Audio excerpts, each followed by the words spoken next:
Hey, salut la gang! Petite vidéo aussi bonus sur Port Security. Je voulais faire une vidéo additionnelle qui va durer juste quelques minutes pour ceux qui sont intéressés. Une question qu'on me posée souvent, c'est la question suivante. Si je configure Port Security, puis que je le laisse en mode dynamique, disons, fait qu'on va aller le faire, je vais aller te montrer ça. Show run, on va aller voir ma config. Fait que je vais aller sur le port F01, OK, config, int F0/1, je vais faire no switchboard code sécurité, MAC address ticket. Fait que je vais juste faire deux run, on va aller vérifier notre config. Port sécurité, il est en mode, je vais mettre, j'ai laissé le maximum. Fait que si je fais un do show port sécurité interface F0/1, on peut voir qu'il est actif. On permet une adresse MAC uniquement, puis il est en mode shutdown.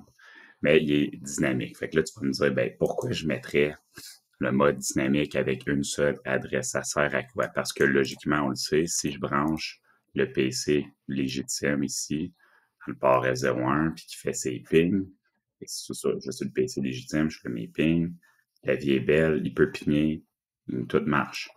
Si je branche le PC du hacker, même principe. Maintenant que c'est lui qui est branché, si on fait nos pings, on fait un ping moins T juste pour qu'on puisse le voir apparaître. Mais tu vois, les pings marchent. Il a accès au réseau, il communique, tout est beau. Fait que, pourquoi est-ce que j'utiliserais le mode dynamique sans parler, excusez-moi, de l'obsolescence du port ou quoi que ce soit? C'est quoi le but? Il y a juste switch port security maximum 1 en mode dynamique comme ça. Ben, voici un exemple de scénario. Je vais enlever port security. OK? No switchboard port security. Là, si je fais do show run, on regarde juste l'interface F01, j'ai juste port fast, access, VLAN 10, j'ai rien de spécial. Je vais même configurer spanning tree, BPDU guard enable. Fait que là, si je fais do show run, je viens d'activer BPDU guard. Fait que ce que ça veut dire, ça, c'est si je branche une switch, OK, techniquement, l'inverse. Si je branche une switch, le trafic ne devrait pas être permis. Puis, tu as 99% raison, on va dire ça de même. Mais là, regarde bien ça. Là, le port, il est bloqué. Pourquoi? On va aller voir pourquoi. Enable, show run.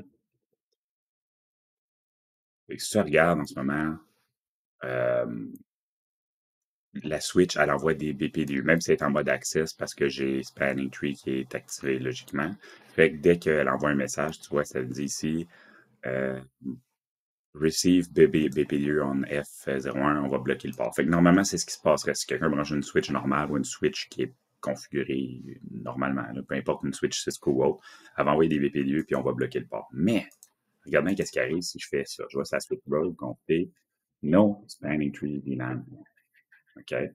Je fais do show run. Là, tu le vois, regarde, no spanning tree VLAN 1. Il n'y en a plus de spanning tree. J'ai enlevé, j'ai désactivé spanning tree, puis il y a juste le VLAN 1.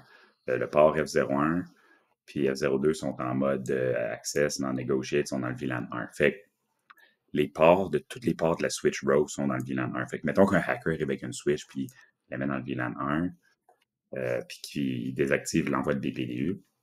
Met shutdown, shut, met shut. Là, regarde.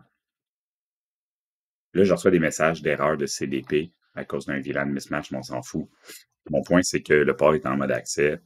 Puis là, le port n'est pas bloqué, puis j'ai BPDU Guard, justement. Fait que pourquoi ça marche quand même? Ben parce que la switch rogue, je l'ai forcé à ne pas envoyer de BPDU. Fait que BPDU Guard fait juste prévenir l'envoi de BPDU. Ou que si on reçoit des BPDU sur un port, on bloque le port. Ça ne prévient pas de brancher une switch dans un autre switch ou dans un port d'accès.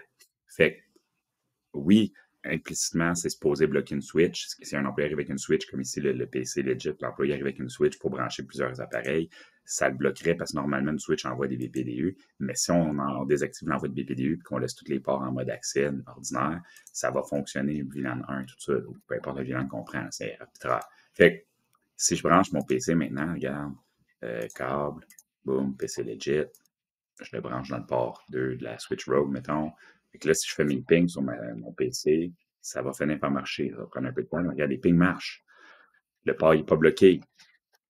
Si je fais do show, si je fais un, okay, show port security interface F0/1, allons voir. Présentement, j'ai deux adresses MAC sur le port. Pourquoi? show port security address. Là, on ne les voit pas parce que c'est packet tracer. Si je fais show MAC address table, je vois 2 adresses MAC. Qu'est-ce que je vois? Je vois l'adresse MAC du PC legit 3751, puis D0501. D501, c'est l'adresse MAC de la switch Rogue. Si je fais do show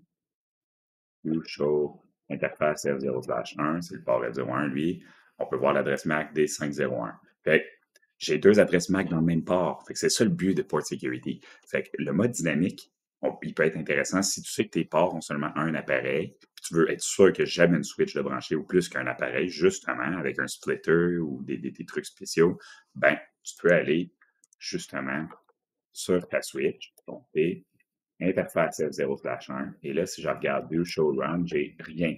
J'ai désactivé Port Security. Mais ce que je vais faire, c'est que je vais faire switch port security, puis switch port security, je vais laisser le maximum à 1, switch port security, violation, shutdown. Qu'est-ce qui se passe là après un certain temps? Quand le PC va communiquer, boum, le PC puis la switch essayaient de communiquer. Le port a été en mode shutdown tout de suite parce qu'il a détecté plus qu'une adresse MAC, il a détecté celle de la switch Rogue et le PC légitime. Fait qu'on a réussi à contourner ou à renforcer la sécurité.